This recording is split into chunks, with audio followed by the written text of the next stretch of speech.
Sunday's wild meeting between the Bucks and Rockets showed why each team is a contender, if not a shoo-in, for the title. Strength against strength. Weakness against weakness.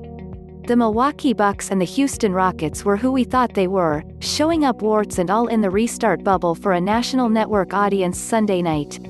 The Rockets were 4 warts, points better, 120-116 in a clash of styles that demonstrated what each team does best, and raised questions that will dog them right into the playoffs that begin in 2 weeks. Think of Houston, what comes to mind?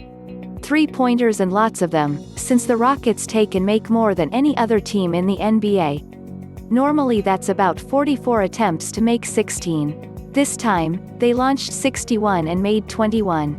Those came against, not coincidentally, the team that gives up the most 3-point attempts and 3-point field goals in the league. But that's who Milwaukee is, a pack-the-paint bunch that all but dares opponents to beat them from the arc. Meanwhile, the Bucks zealously defend the interior, stifling attempts at the rim better than anyone. It's a formula/gamble on the percentages that typically works, especially across 29 opponents in an 82-game regular season with limited game planning.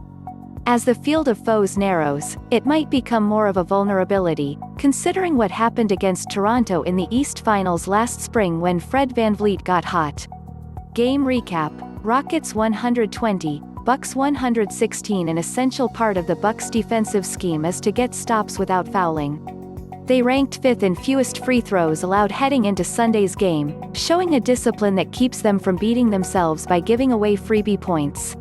This time, though, they put the Rockets on the line 31 times for 27 free throws made.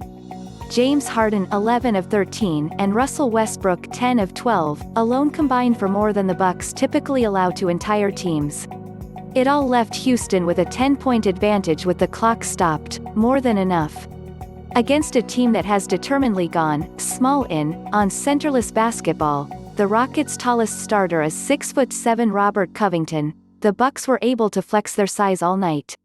They outrebounded Houston 65-36. They scored 60 points in the paint, while giving up only 20. Presumptive repeat Kia most valuable player Giannis Antetokounmpo had another efficient night cramming the stats sheet, 36 points, 18 rebounds, 8 assists in 33 minutes. Meanwhile, the biggest man on the floor, center Brook Lopez, dominated inside with 23 points and 12 boards. And yet, the Rockets' shorter, quicker lineup wreaked havoc on the Bucks' ball protection. 23 turnovers were way too many, good for 30 of the Rockets' points. They didn't always show Antetokounmpo numbers of defenders as he bore down on them, but they did it enough. They bothered Middleton into 6 turnovers, matching his season high.